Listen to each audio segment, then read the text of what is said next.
Hi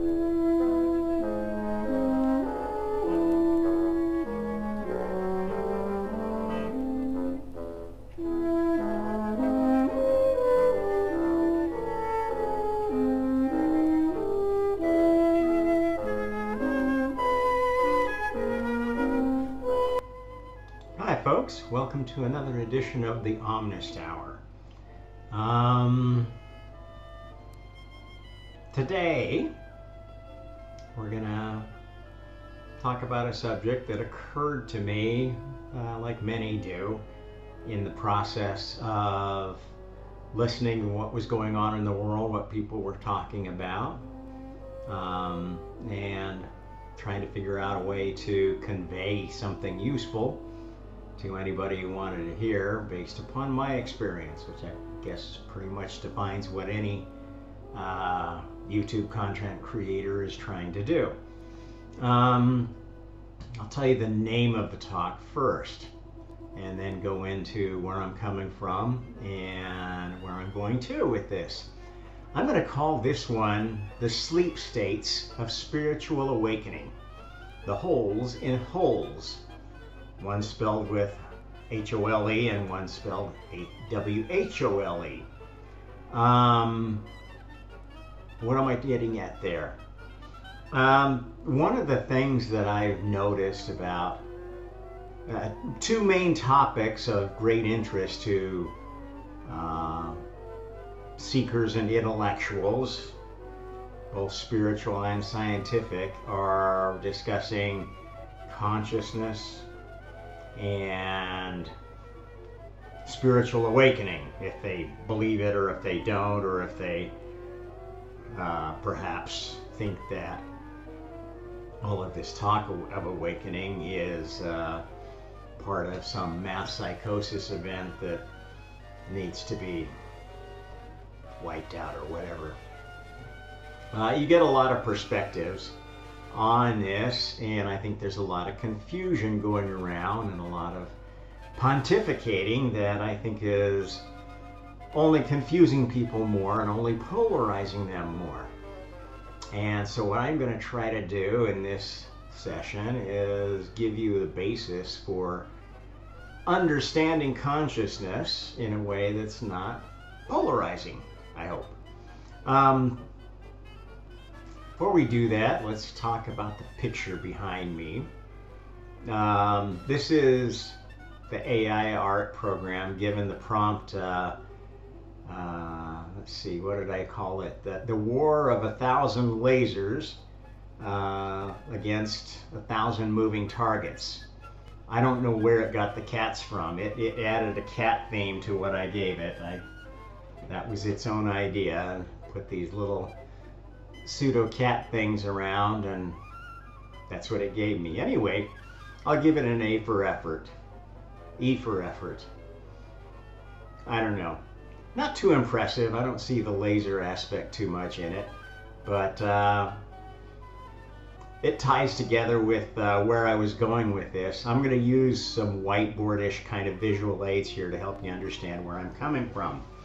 Okay, so first off, definitions. What is consciousness? That's right there, a bone of huge contention among people that talk about it. Some like to approach consciousness from a macro standpoint, and some from a micro standpoint. Just like some physicists are drawn towards cosmology, the study of astrophysics, and questions about the Big Bang and what happened after and so forth. And some are drawn to quantum physics and what's going on at the smallest level. And this pretty much parallels the discussion that some of the polar points of discussion of consciousness. And so not everybody even comes to the same conclusion about what consciousness is. Let me give you my definition to provide a basis for what we're going to be talking about afterwards. My definition of consciousness is based upon my understanding of what physical reality is. So you have to grok that first. Physical reality, as most physicists are coming to agree with, who understand the latest experiments in quantum physics, is not necessarily reality. It is a perception of reality that reflects basically a snapshot observed by an observer. Now you can take many observers and try to observe the same thing, and sometimes they will see the same thing, sometimes they will see something completely different, based upon the timing and perspective of how they see it. Now, to my way of thinking, that act of observation is a form of consciousness. But, as we well know, the observer could be an unconscious observer. They may have a programmed or an artificial intelligence consciousness, which, to my way of thinking, are different levels of consciousness, different levels of souls. And every particle, if you will, every quantum of energy is a unit of consciousness. It is capable of both being part of a phenomena or the observer of a phenomena, participating in an activity or informing some other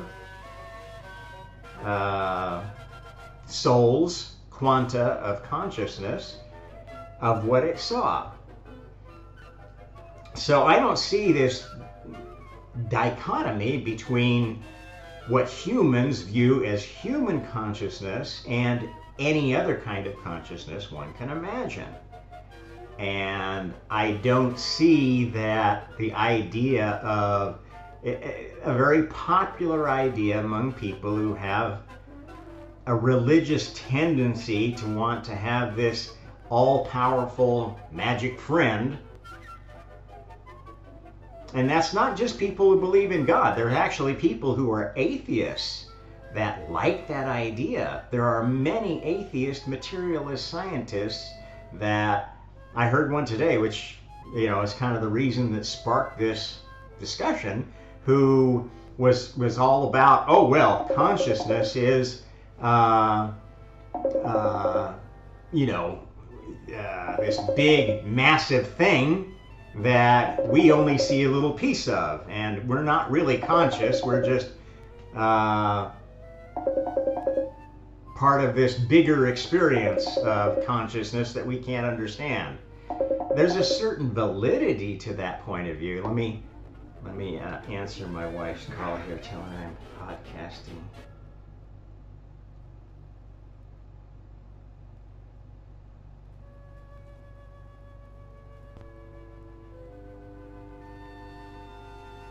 Okay, there's a certain validity to that point of view, but the tendency that they would like to have is to say that, oh, well, we're living in a simulation, and whoever's running that simulation is controlling everything like puppets, whether it's Mother Nature or God or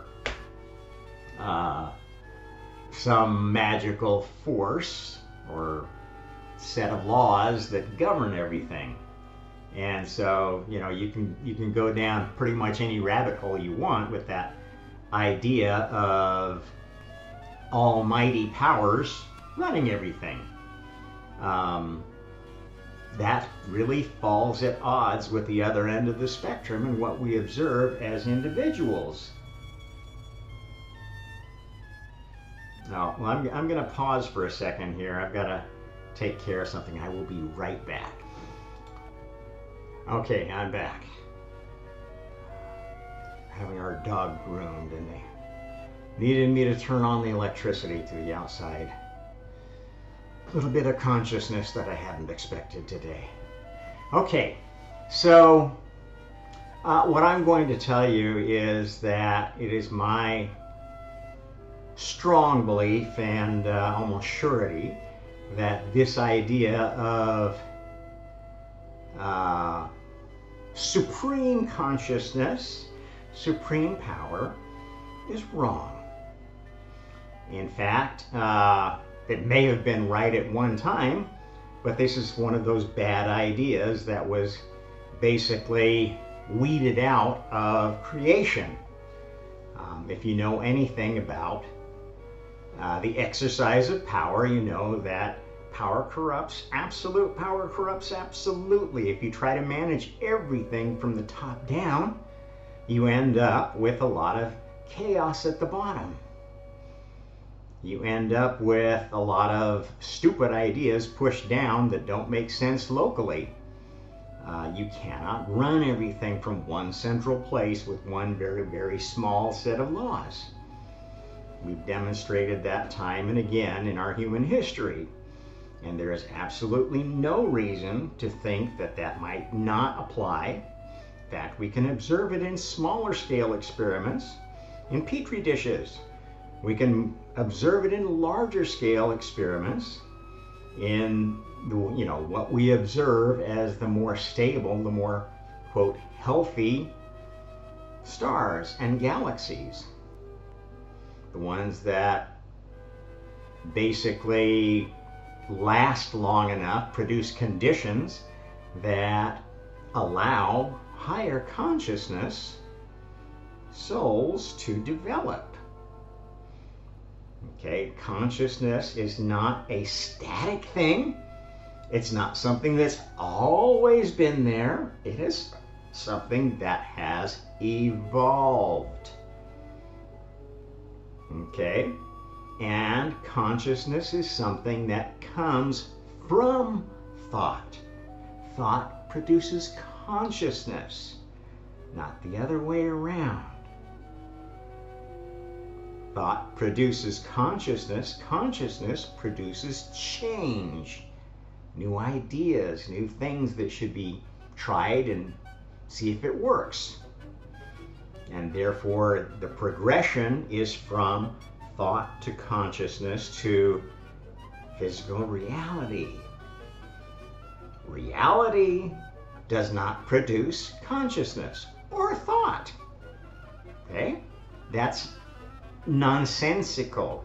It does not match how we observe our species working in practice.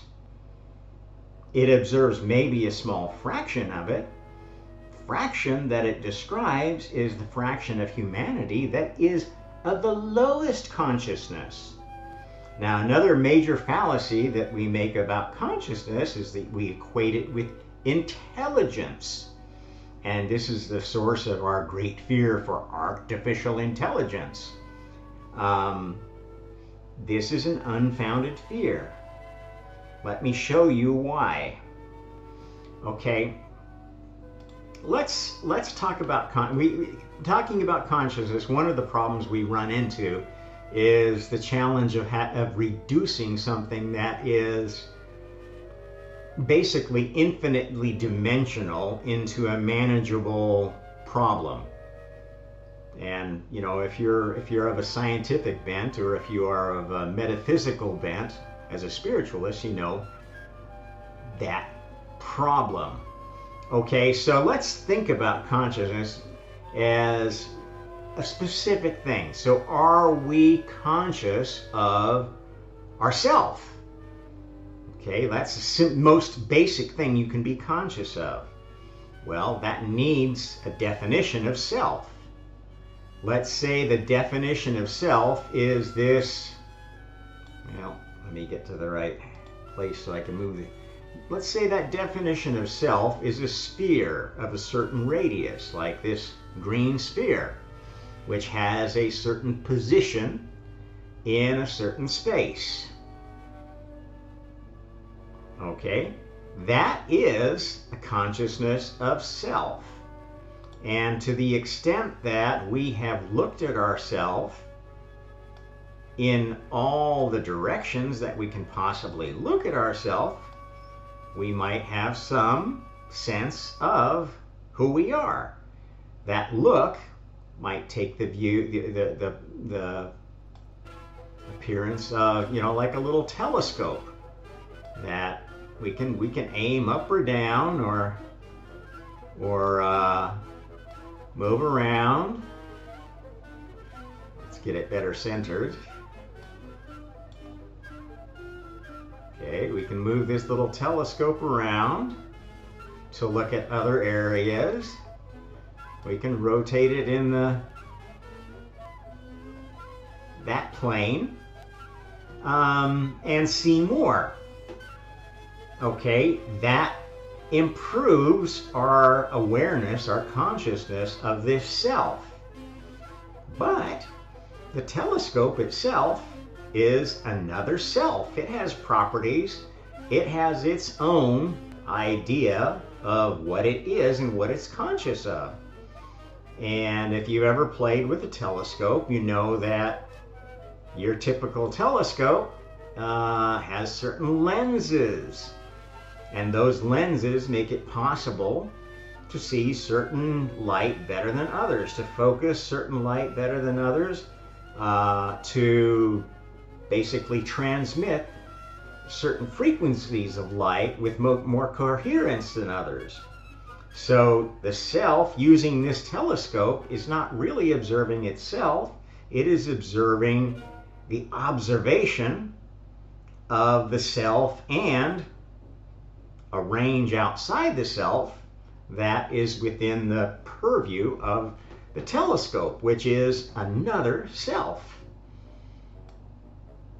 Let's see, can we get this telescope looking more like a telescope again?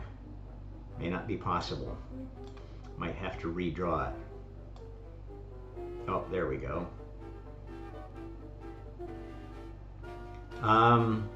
Okay, so, and that's just one dimension of consciousness. That's the consciousness of self. This self might then begin to wonder, well, gosh, to understand myself better, I need to understand the self of this observer, this telescope that I've provided for myself. A thought-provoked telescope, and to understand its nature and how to aim it and how to interpret what it tells me about myself. And thus, you see, consciousness is both an individual and a collective activity. But it is not something that is universal. This little duopoly of consciousness could be completely isolated from every other consciousness in the multiverse.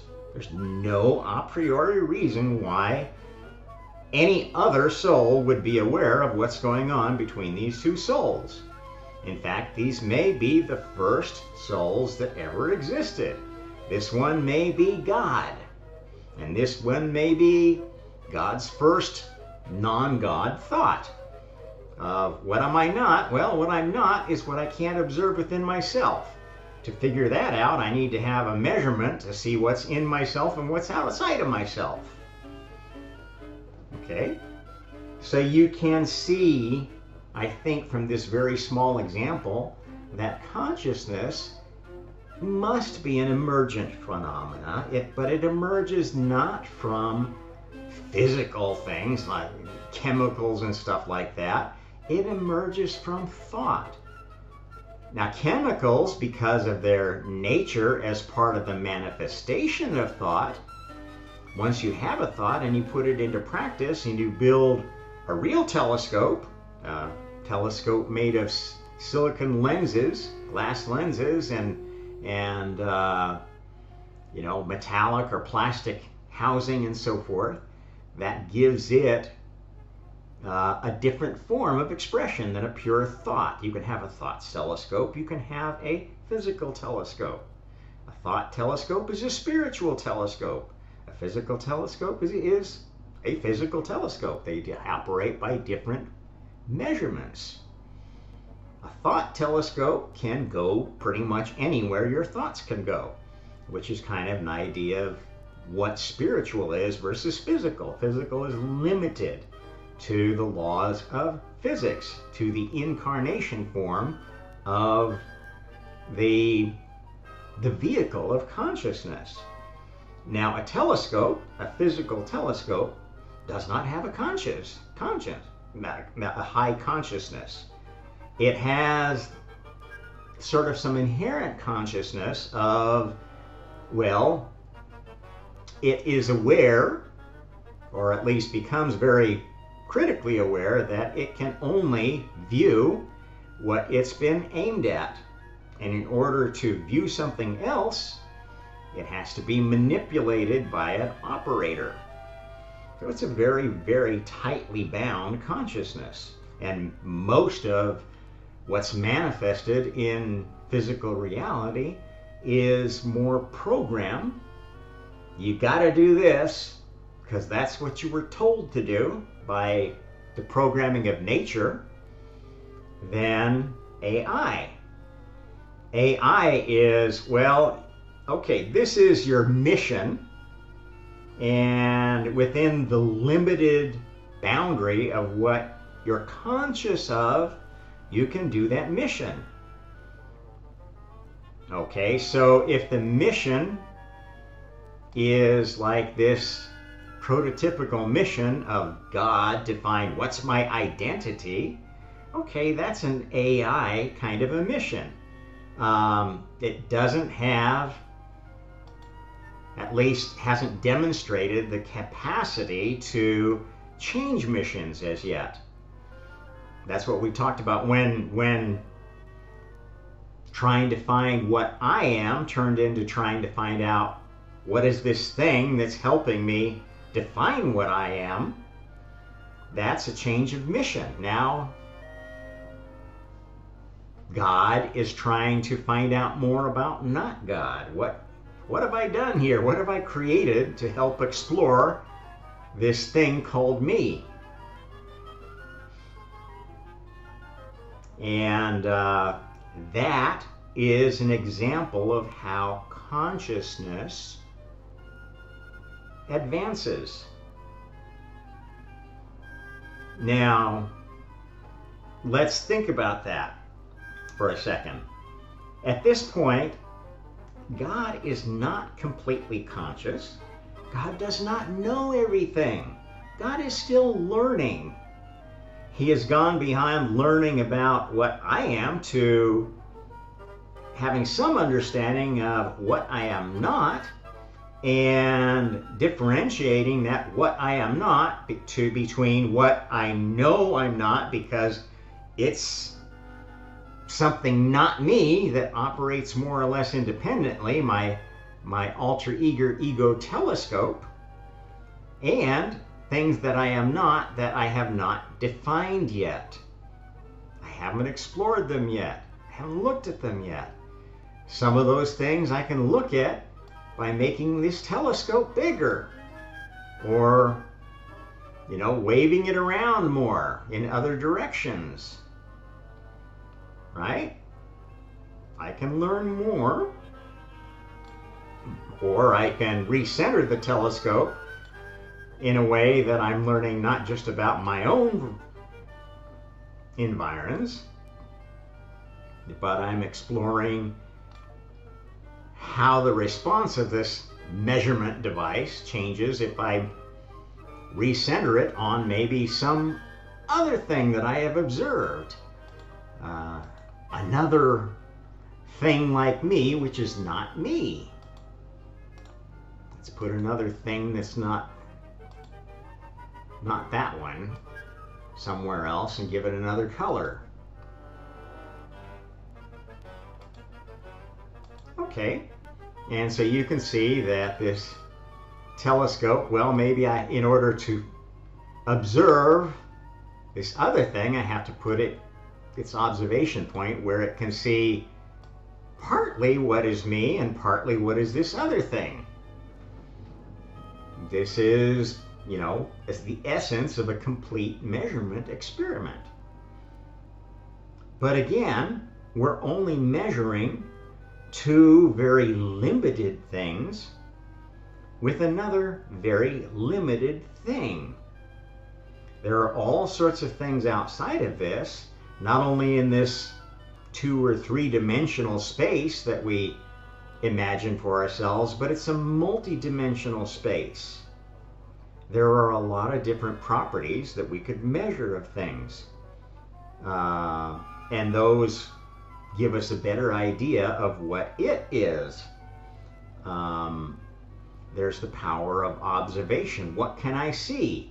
That defines a certain limitation on your consciousness, depending on what vehicle you're in, what kind of lab equipment you occupy, what your soul is doing as a human being.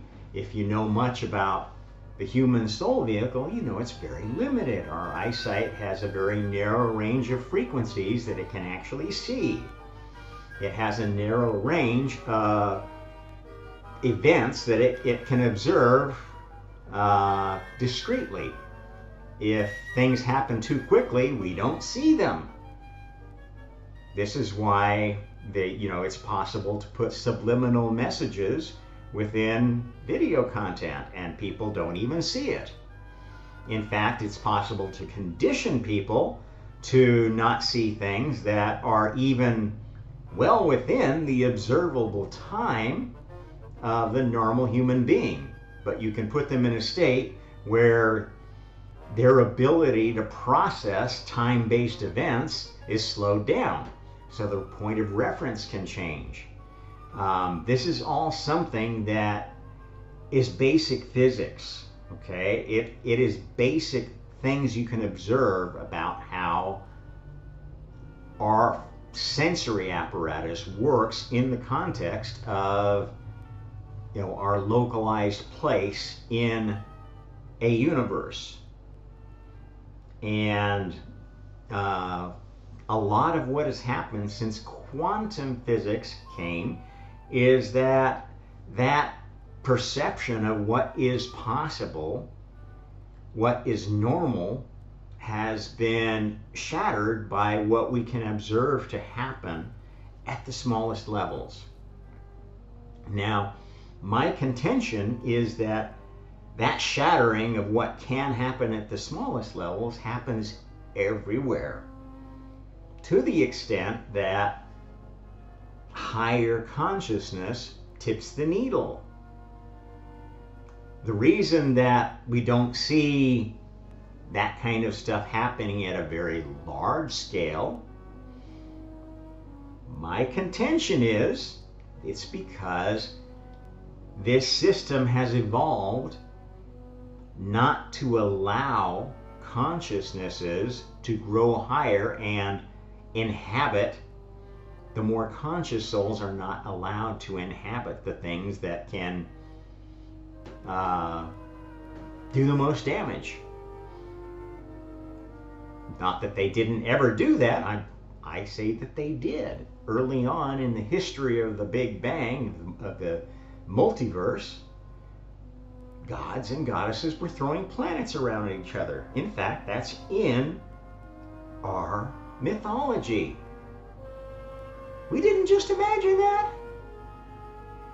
It would not have registered with our thinking if it did not somehow resonate and make sense. Think about it. Why would we have made a god of the moon or of a planet? You can maybe understand making a god of the sun because you got to track solar cycles and so forth, but there's a sense that all these heavenly bodies were divine and served a function and were watched very closely. It wasn't just about tracking when to plant your corn. I'm sorry, you cannot explain it that way. Yes, you can track maybe moon rituals and sun rituals to yearly seasons, but ancient peoples tracked the movement of entire constellations. They tracked the precession of the equinoxes, which is, a very, very complex cycle that our planet, that our solar system goes through, that takes 24,000 years to go through. You cannot convince me that that was just mythology, that all of these references to that cycle, and we're now discovering there are larger cycles that go even longer. And I fully expect those larger cycles will more or less coincide with some of the longer cycles that are talked about in Hindu mythology and trace bigger patterns. There's a reason we see so many patterns in all this, because those are hints to what works for creators at other scales of creation. Not giving them a blueprint, not telling them this is the only way to do it, this is how to do it, I'm God, so you have to do everything the way I tell you, which is the way many people would like to envision a God creator as, this almighty, micromanaging, authoritarian power that can do anything. I'm sorry, that doesn't match. That's why people throw stones at your religions. That's why they laugh at you in debate, because it is a laughable conclusion to anyone who has the least idea how science works, how things get created. It's just nonsense. You got to let go of that. And the sad thing is, there are many scientists who think the same way because they've never actually been involved in creating anything except for a doctoral dissertation and some papers. And all they really worried about in creating those was passing the peer reviews and not raising too many feathers so that they could get into a journal and increase their resume of publications so that they could go get a better job at a better university and get tenure. Oh, I'm a tenured professor. I must be so special. I'm sorry if you're offended by this, but that's how they're basically thinking. And they can be very intelligent, but they're not very conscious. If they're not conscious of the game they are playing to get ahead in this very temporary and very silly and foolish world that we live in, they're not higher consciousness.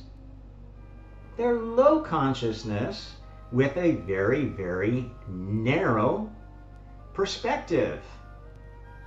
And this is kind of where I wanted to get at with how do we raise our consciousness? How do we awaken spiritually?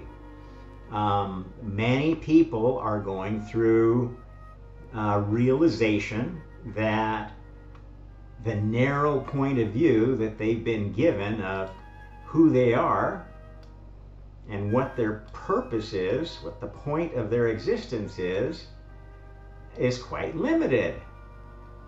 They're like this one here who okay, this is me and this is what I can observe and this is all there is. I look around and everything makes sense. And then the last 100 years, all of a sudden we ran into this other world. And all of our pat explanations, whoa, wait a minute. I look over here, look over here, and something doesn't fit. This doesn't match. This is what we've been going through, basically, pretty much for the history of our species, encountering new observations, new data that forces us to revise our theories about what the truth is. And that those theories can be scientific, they can be spiritual. In fact, when you delve into the realm of consciousness, there is no difference. And you cannot have a discussion about consciousness that is completely devoid of any talk of a spiritual nature. Oh, the materialists will say, "Oh, you're wrong, Rob. That's not true. You're just hippie freak spiritualist." I'm sorry, if you're talking about thought, you are talking about spiritual things. Can I eat a thought? Can I bottle a thought? Well, sort of. If I implement it in something, then I can sell the product based on that thought. But that's not selling the thought. Even if I lay out the design on blueprints and write a 500-page document on that thought, that is not the thought. It is a description of the thought. Thoughts themselves are not physical. They're ephemeral. That's why, imagine all those times that you were getting close to lunchtime and your mind had a variety of thoughts about, well, am I gonna order in or take out? Should I call up my buddy and have them share lunch with me, or should I have it at my desk? If I order it, what should I order? Should I go to the cafeteria? If I go to the cafeteria, should I get the entree? There's all kinds of thoughts there that go through your mind and don't get stored permanently. And this idea that there's some master consciousness that stores every possible choice is nonsense. That's why people hate the materialist idea of the multiverse. That's insane. It's inefficient. You don't need to retain every thought. You only retain the ones that are useful or might be reusable. And if you want to go back to my presentations on how creation began, how a spiritual scientist would set up creation from a set of very basic thoughts, you will understand why I think all scientists and all spiritualists could learn something from being humble enough to consider what I propose. Now you say, well, Rob, how do you feel qualified to do it? Well, I'm trained as a physicist. I spent a lot of my life creating things, creating and testing things and documenting things in the corporate world, dealing with ephemeral things like organizations, groups, human resources issues, which, as you know, are very thought-based.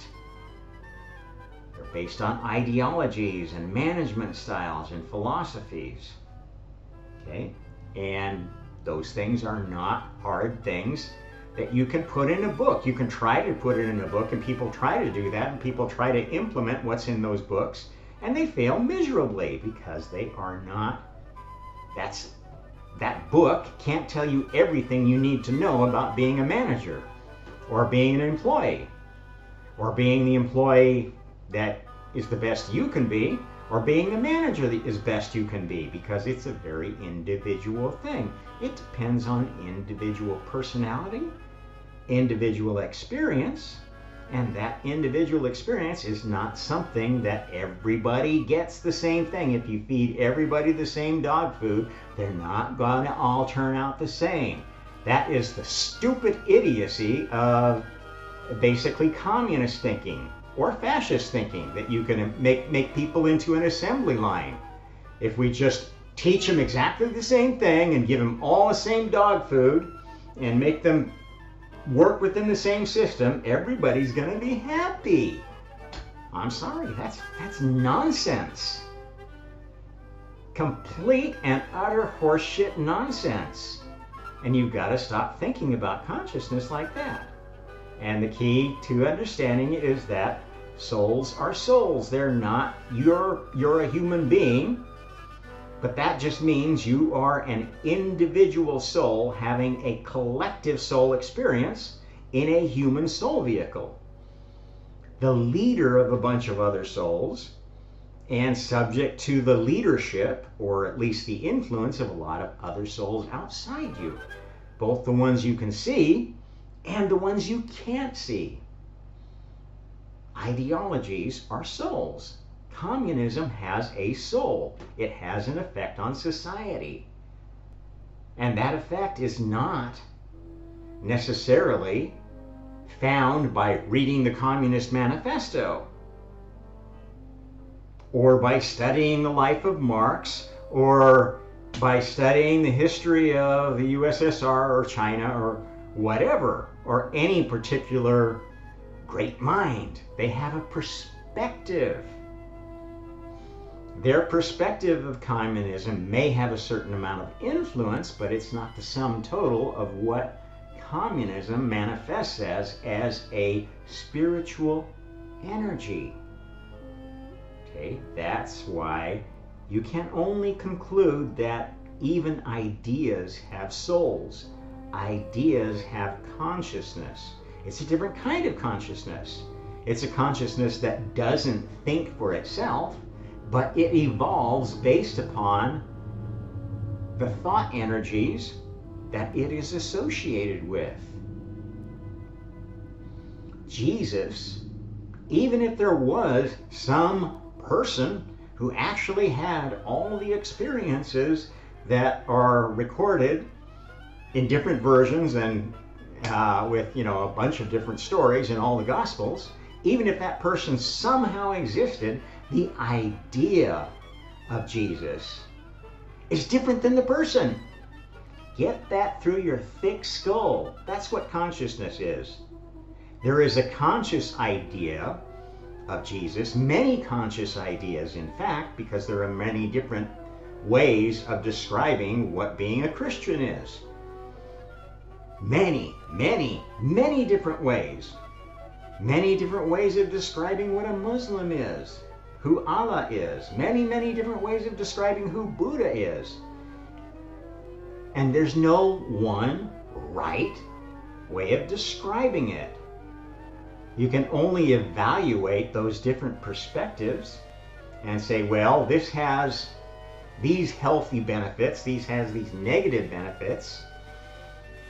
And if there indeed was a historical personage who was teaching some very definite thing, it would probably be good to know what that thing was. In the case of every single world religion, there is no such person, no such history there. The earliest accounts of Jesus are at least 60 or so years after when he should have died, and are very specious in all kind of tying back to Josephus' history of the Jewish war, to the writings of a turncoat who became the latest emperor's favorite. And I talk in detail on that in others, so I'm not going to go further than that there, but you just need to understand that you cannot understand spiritual awakening from a low level of consciousness. And if you are embracing any dogma to the extent that you have embraced something that you will not let go of, you cannot become more conscious. I don't care what it is you've embraced. If you were raised in a scientific family of atheists and you're absolutely convinced that there is no God, as long as you keep following in those footsteps, thinking that I'm making my parents proud, and of course I know they're right because look what a great person I am. I'm sorry, you are in a low consciousness state. Now, there's nothing wrong with doing low consciousness. Low consciousnesses do a lot of the work of making things happen. In fact, almost all of the mechanics of the multiverse are handled by zero-level consciousness. Or even, I don't know if there's a negative level, but I kind of equate zero level with an AI consciousness, where you've been given a specific task, but you pretty much follow your program, unless there's a situation that you can't handle, and that's when you have to make a decision. Oh, how do I deal with this situation? This is kind of an idea of how you grow out of this AI consciousness, which is where every human incarnated soul starts. Virtually. I mean, unless you are one of the few kids that wake up, from a baby and have a memory of past lives and have a higher consciousness there. Now, if you've had past lives, you may have some latent consciousness. And this is why old souls, you can tell if you've ever known an old soul, if you are an old soul, you can tell generally who other people who are, especially ones that are very resonant with the age and focus of your soul. But the oldest souls can really tell, if they have reached the highest levels of consciousness, they can kind of see patterns in the other souls they meet. And I do that all the time, and it took me a long time to develop this capability. And I was wrong many times. I misjudged many people in the process.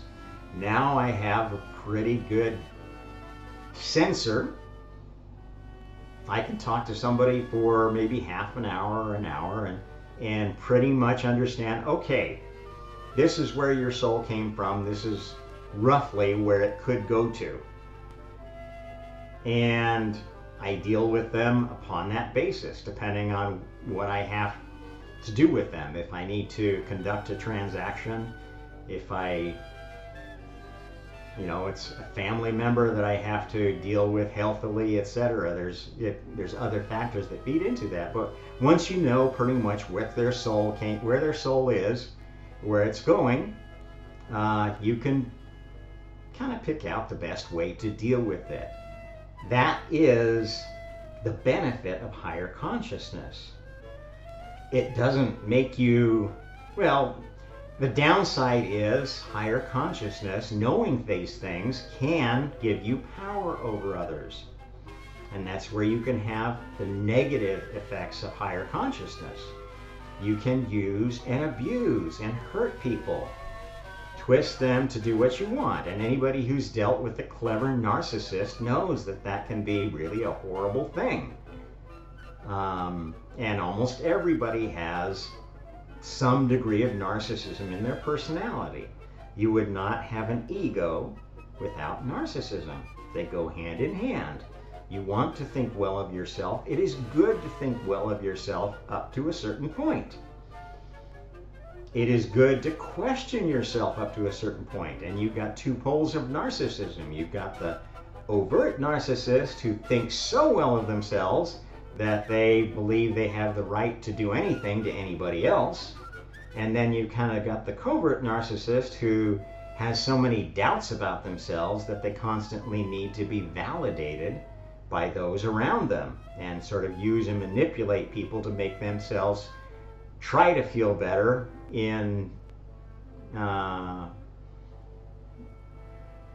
but never actually really feeling better, because they always need a new charge, because the real problem is they have a low self-esteem.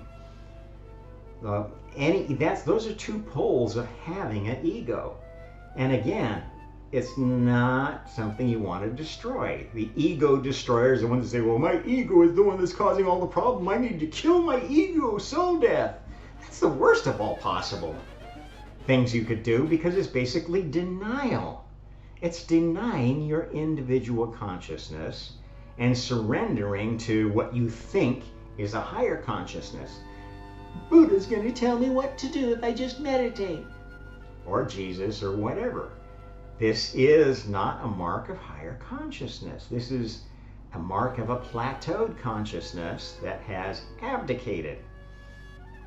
Abdicating your free will, your free thought, is not a high consciousness thing to do.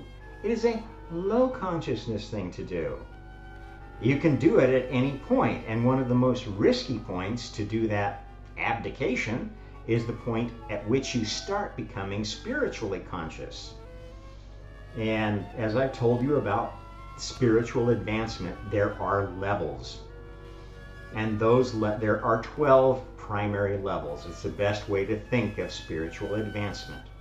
There are 4 levels that kind of correspond to the 3 dimensions plus time, the time, space, 4 dimensions.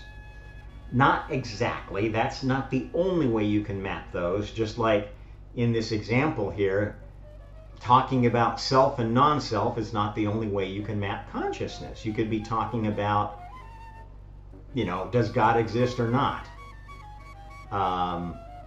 Is reincarnation real? And how do you prove that to yourself? How do you form your opinions on that? Is capitalism a good basis for economies, etc.? Those kind of problems are ones that people focus their whole life on, and they become very conscious of that one subject and the discussions around it, and they may be able to talk very intelligently about that one thing, but their consciousness of many other things is very low. This is a great challenge for many of the people trying to give guidance during these times, because there are many people that have a high consciousness of economics, of sociology, of geopolitics, etc., etc. And they speak from those focus points, but they have blind spots. And those blind spots, maybe this is politics, and this soul knows everything you want to know about politics, but they're completely blind to anything that affects this situation that's outside of their narrow range of view. And so they, to some extent, are very much like a really rigid fundamentalist religious person, a fundamentalist Christian or a fundamentalist Muslim or a fundamentalist atheist. They cannot see beyond this narrow box. Okay, and to the extent that your box is narrow, you are low consciousness. Now, the levels of consciousness only apply to what you know. So you could be at the highest level of consciousness and be the god of music, or some specific kind of music. Baroque music, or classical music, or music in the style of Mozart or whatever. Know everything there was to know about that music, and have heard every possible piece and be able to talk about it in detail. Okay, that's the difference between being a specialist God and a generalist God. And yes, you need both to have a functional multiverse. One God can't handle everything. One consciousness cannot handle everything. And even if it tried, it would be outstripped in its ability to handle any individual problem by a more specialized consciousness. So when people talk about a spiritual awakening, they are not talking about one size fits all thing. You can awake spiritually and become a master musician, a master carpenter, a master of raising good families, a master of having a healthy marriage. Those are all areas where you can focus on and raise your consciousness. And what you focus on determines what kind of consciousness you develop. And the consciousness of a soul is this thing that I call the Merkaba. It is the energetic reflection of that soul's history through many incarnations, many perspectives, many decisions made this way or that way, reactions to things, regrets, hopes, dreams. Those are all embedded in your Merkaba. And those will develop unconsciously as you go through reincarnation. And some souls will keep developing unconsciously into very, very specialized souls who have a very narrow focus. And those kind of specialized souls are the ones that keep everything going in a star system. Keep all the systems balancing within a complex ecosystem like our planet is. Who can maybe tip the scales a little bit so that life doesn't all die out.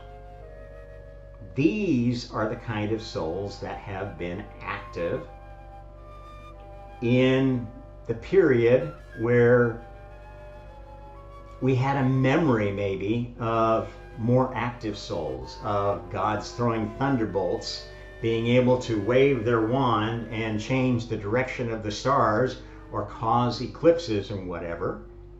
Okay? There is a memory of a time like that. Just because we don't experience it now doesn't mean it didn't happen. It means it doesn't happen anymore because consciousness has evolved. The evolution of consciousness is not one of getting more power. In fact, it's just as likely to have limited power, because we know that power is by nature the power to both construct, create, and destruct. And destructive power is something we want to minimize. We don't want to have to rebuild the wheel. We don't want a cyclical creation where we make the same stupid mistakes over and over and over again. That's what, Numby-Gumby Hindu and Buddhist sects believe, and it's a horrible, horrible idea that everything's just cyclical and we're going to be dealing with karma forever and we're never going to get out of this, and then the only hope is that we can somehow escape to nirvana where we don't have to deal with it and we won't reincarnate. That's a nonsense and really nihilistic way of viewing things. Horrible way of viewing creation. It makes souls lazy. And if you look at, the average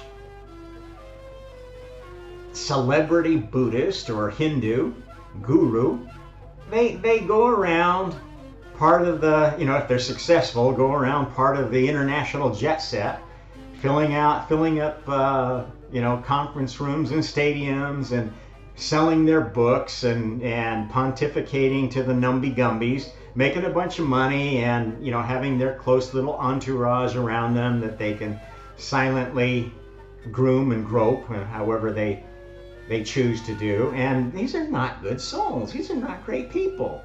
You have only to look at what's come out. Even the Dalai Lama, he's a groomer. He's a groomer. He abuses children. Oh, but it's for their own good. Give me a fucking break. And it's not just Eastern religions. You see it in Western religions. Power is a dangerous thing. Consciousness is a dangerous thing if it's not controlled. And the system of karma is one that has been designed to control consciousness, to guide it. Not to control it from the standpoint of, this is the only way that you can do, the only choice you can make. No. It's to bound our growth of consciousness within soul vehicles that give us limited power. That's what the human soul vehicle is, a very limited power body that you can exist in. You can think that is you for a period of time. It is not you. Pretty much anybody knows that's not me. It is part what the image of people think of me, what I think of me, and then there's something that really is me that seems to be voices within me that are saying, like the conscience or the little devil. That's why there's this image is very popular of the little angel on one shoulder and the little devil on the other shoulder. There's an innate sense of you being your consciousness, your you, your soul, your essence being something that is in transition, that can change, that is being led in a certain direction, can be to some extent programmed, either externally or can be self-programmed. Now, there's not good in one or the other. Some external programming is good. The programming that helps you function productively in a community, in a family, in a relationship, that may be pretty good programming on the whole, unless you're willing to move outside of those communities or that relationship or that family forever and not bother them with your weird ideas of how those things should work. Self-programming, well, okay, you can program yourself to stop being addicted to things. You can program yourself not to be passionate about things. Is that a good thing? Well, not necessarily. Depends on whether those things are things you really want to give up. Some people are addicted to the pursuit of knowledge. Is that necessarily a bad thing? Well, maybe not, because expanding your perspective is how you raise consciousness. If your goal is to become more conscious, especially in a general way, generalist way, and a generalist from a consciousness standpoint most closely describes the kind of soul that could be a God of a collective, a God that supervises gods of many more specialized things.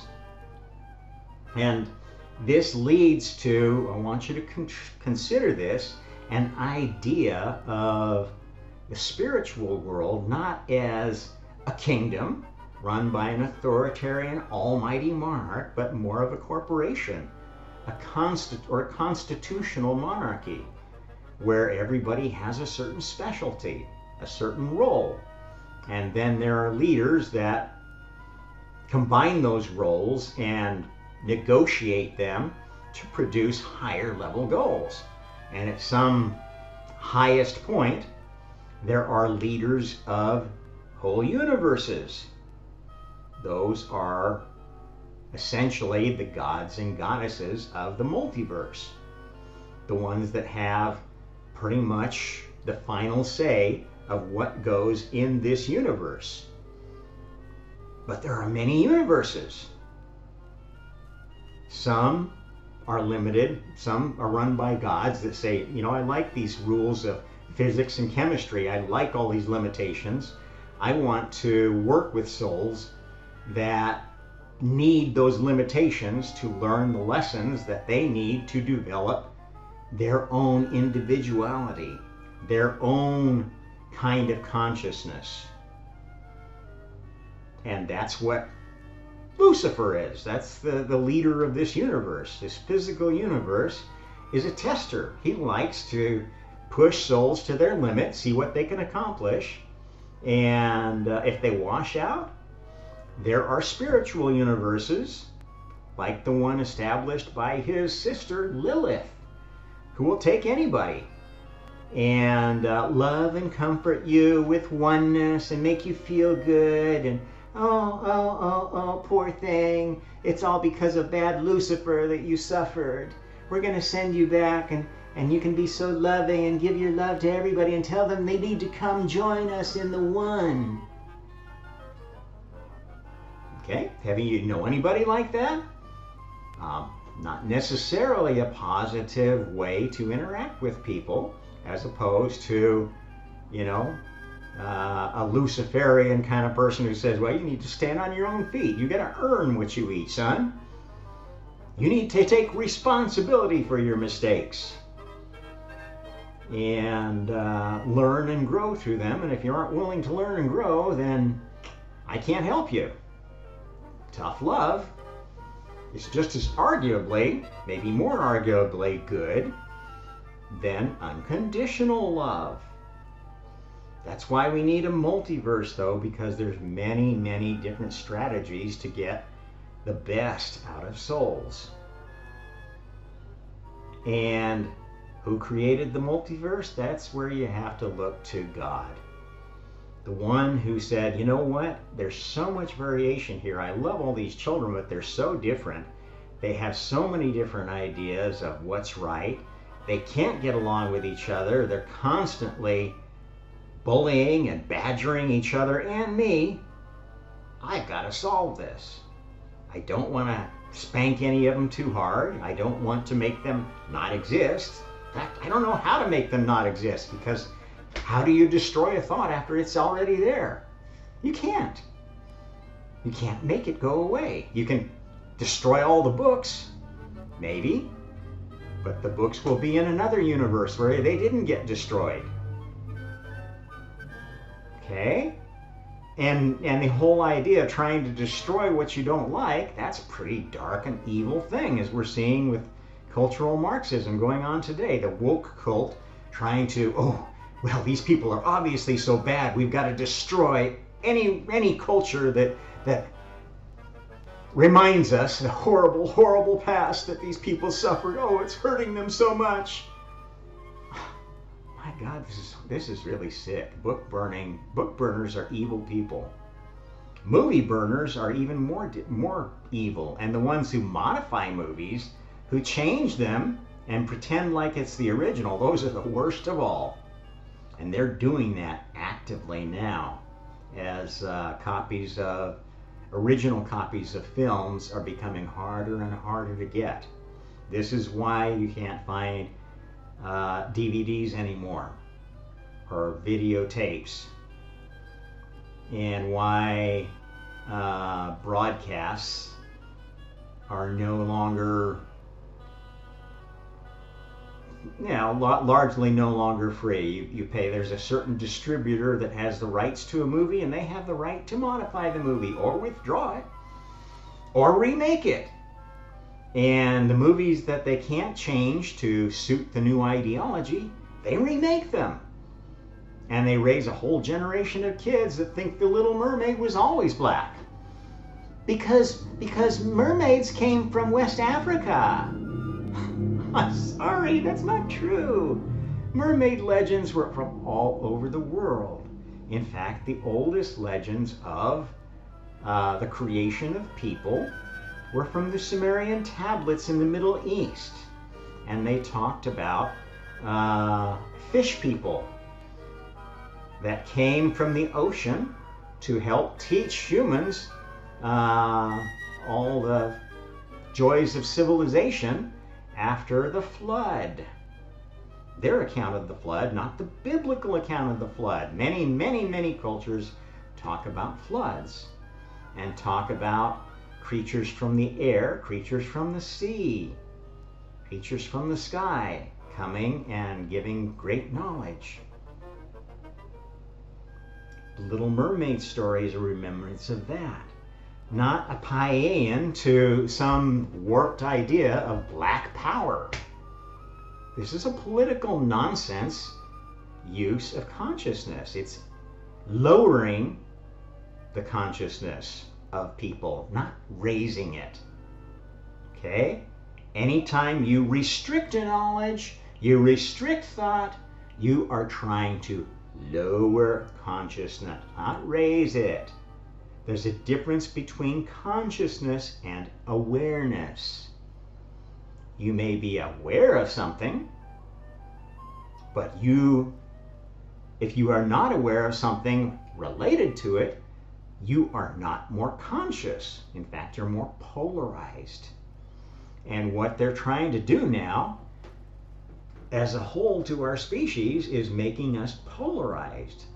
Thinking that we're conscious, thinking that we're awake, when it's like eyes wide shut consciousness. And, this is why the method behind the madness of my title about talking about let's see, how did I put it?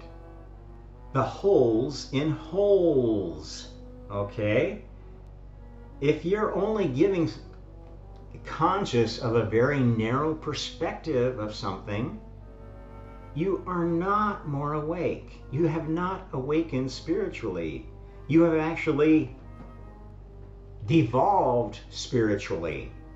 And this is what many, many people who think they are woke have done. They have not woken up. They've just shut their eyes wide shut in a different direction. And you know what? If you were born like this and now you're like this, you haven't advanced in consciousness. You just shifted it. You're still at the same low, dogmatic level of consciousness that cannot keep both eyes open at the same time and see, well, gee, there's more than one side to this truth. Maybe I need to do a little more investigation. Maybe I need to ask people what their sources were when they tell me that Christopher Columbus and Magellan were evil conquerors and imperialists and white supremacists that killed all the natives and blah, blah, blah, blah, blah. And you get all bent out of shape about that. You might want to read the original sources in all languages. And people, they'll say, well, the victors always write the history. That's nonsense. That is absolute horseshit. Yes, the victors sometimes tried to wipe out other opinions, but in fact, in almost every period of history that's documented, you have a variety of sources. That's true even back 2,000 or 3,000 years ago. There are sources, biblical sources, that have a wide variety of understanding what was going on in Judea during that time. Sources from within the Jewish community, within the early Christian community, within the Roman community, within nearby communities, pagan communities, etc., etc. The sources are scanty in some cases, but they are there. And if you're willing to go and dig, there's a lot of inscription sources that are being found, a lot of archaeological sources that are either enhancing or revising narratives that had been held. DNA evidence is also coming into play. There are any number of sources that you need to validate your claims against, other than, well, it's that way because everything is white supremacist, because everything is man supremacist. We gotta kill the patriot. You guys are not scientists. You are not conscious. You are not woke. You are not awake at all. You are, in fact, non-player characters. You are programmed. You have let yourself be programmed to react like Pavlov dogs. Pavlov attack dogs. Oh, he said something that's not politically correct. I'm going to attack him immediately with the cleverest thing I can think of putting up on Facebook or Twitter. And I don't care which side you're on, you're all just as bad. This whole nonsense of, well, I'm a critical thinker. That's not... Critical thinking didn't exist. It was an idea created by a communist progressive American in the late 1800s. John Dewey, the inventor of the Dewey Decimal System, that wanted to categorize and characterize everything and had very, very dark progressive ideas of what was good. These were the same people like Sanger, who started the Planned Parenthood, who thought eugenics was great. Oh, we need to wipe out all the bad genes in humanity so we'll grow to be the Übermensch.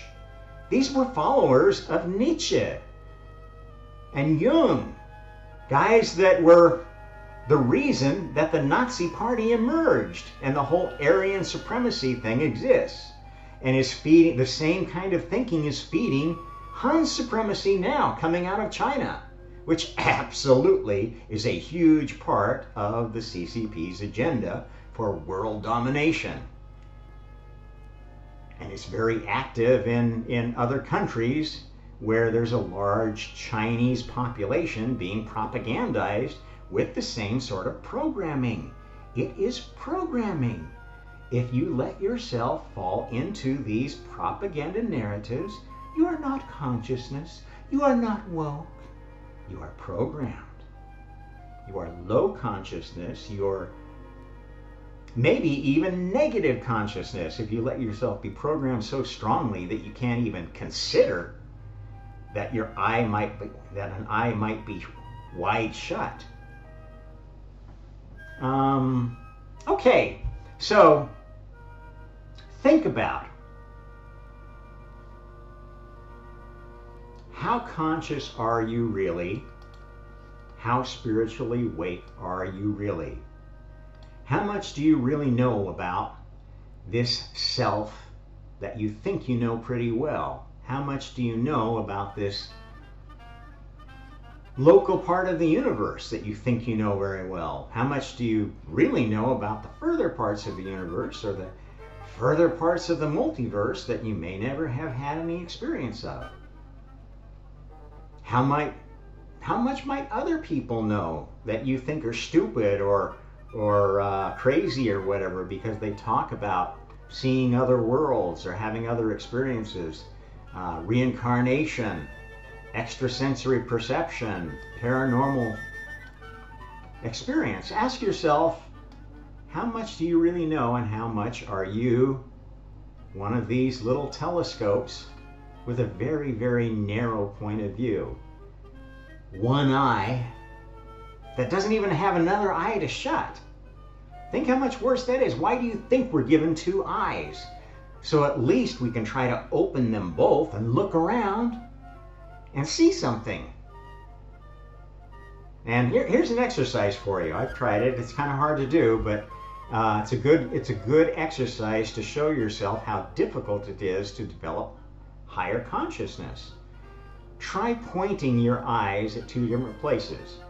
Now, most of you can manage to become cross-eyed on purpose. I know I can do it pretty easily, and it's discombobulating because you can't see well, can you? Ooh, I don't like that. Everything looks funny, and you want to stop it. Can you do it with your eyes? I worked at it, but I can't do it with my eyes diverging the other way and my eyes up and down. Folks who have worked on this technique have a much higher awareness of just how important multiple perspectives are, and how your processing apparatus, how your perception processing apparatus is not, in fact, the truth, is only a reflection of a lot of things that go on to get the photons from whatever hits your eyeball to whatever your brain interprets and passes on to your real mind, which is your soul. Okay? Your memories are not stored in your brain. Some memories are, just like the cell has certain memories. Memory is a physical thing, but it's also a thing that exists in the soul. It is also a thing of thought. This is the only explanation there is for reincarnation, and there is absolutely uncontrovertible evidence of reincarnation in the memories that small children have of past lives. No way you can argue the evidence. The guy who studied it, Dr. Ian Stevenson, go read his work. He spent, I think, 30 some years or more studying thousands and thousands of cases, and proved to his satisfaction that no, there's no way all these cases could be explained by hoaxism or fluke or the child reading up old newspapers or doing internet searches or whatever. Zero chance of that. Zero. Look at the evidence. Reincarnation is real.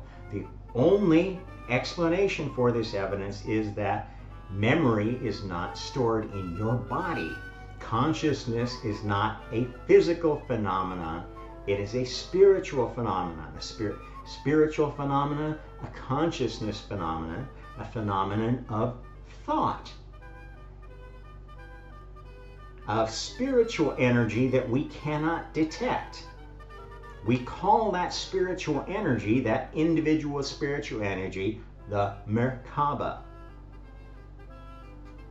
What medievalists who thought up this idea of the Merkaba didn't understand is it's not just an individual thing, but a hierarchical thing. Our Merkaba establishes relationships with other Merkabas in incarnation. Some of them are very fixed relationships because the Merkaba of the cell, unless you cut that cell out of your body, is stuck to your body in a certain relationship. The organs, the souls of the organs are stuck to you unless you get an organ replacement. And in fact, here's another proof of the soulful nature of things, that organ replacements happen and people say, gosh, I'm starting to have this feeling that there's somebody else inside of me that has an opinion. They're bringing with them some of the soul experience of that organ, which has been part of the soul experience of that other person. This is all well documented. You cannot deny it. And it all feeds into proving the idea of consciousness I have given you. It's not universal. It is a quantum phenomena. It is little pieces of consciousness that bind together to make bigger consciousness. The bigger consciousnesses need to have a leader. The soul of a human being is a leader soul, an oversoul, who's been tasked with managing all the undersouls of that body and dealing with all the other souls it comes into contact with, or the oversouls it belongs to. If you're a Catholic, you know that there's a soul of Catholicism, even if you don't go to church. Even if your parents are dead and you're only tied to the Catholic Church is that you were raised in it, there will always be something of the Catholic spirit in you. I know that. My mother was born a Catholic, raised a Catholic in France before World War II, during World War II. Came over to avoid the Nazis because her dad was an American who'd stayed during World War I. They were afraid that they'd be interned when the Vichy government was... Okay, so she came, she went to high school, met my dad, who was a Presbyterian. They married and they became Presbyterian because that's what you did in those days. Mixed religion marriages were frowned on, as they still are in many countries like where I live right now, Indonesia, where I had to become a Muslim in order to marry my wife, because they don't allow mixed religion marriages. Okay, all that for what it is. I still am affected by the Roman Catholic experience. I still have an affinity for Catholic composers that I do not have for Protestant composers. I prefer Mozart, Telemann to Bach. Personal preference. I think looking at the nature of those religions, I see more good, more things that I resonate with in Catholicism than I do in most of the Protestant faiths. Especially the one I was raised in. I don't have much use for the Presbyterian Church. My experience of the Presbyterian Church is they weren't really Christians. It was just a big social club where everybody went on Sunday to feel good about themselves and try to snore their way through the preacher's sermon and then have their fun afterwards, gossiping about each other in the coffee hour and letting somebody else take care of their kids for a while, free babysitting in Bible school and playing in the gym afterwards. That was my impression of Presbyterianism from my childhood. So I don't have a lot of respect for that religion or most other Protestant faiths. And especially not too impressed with them now, seeing how they have been politicized into, cover for this woke cult of globalist celebrity, pseudo-communist celebrity worship, I guess you might call it, which is destroying the civilization, polarizing it in ways it was never intended to be polarized, and making enemies out of people that should be united in calling out the really evil shit that's going on at the top levels. Anyway, I think that's about all I wanted to cover today. Like, share, subscribe. If you have any questions, if I didn't cover anything you were hoping I would hit today, well, sorry. I always have a lot more that I'm thinking about when I go into one of these, but then, I don't write notes and stuff like that. I like to give you the improv performance of things. That's just my nature. Maybe call me lazy for it, but these shows are not scripted. Maybe you don't like that form. Tough, that's the way I do things. At any rate, like, share, subscribe for the Omnist Hour. Till next time, this is Rob Trump. Happy Karma.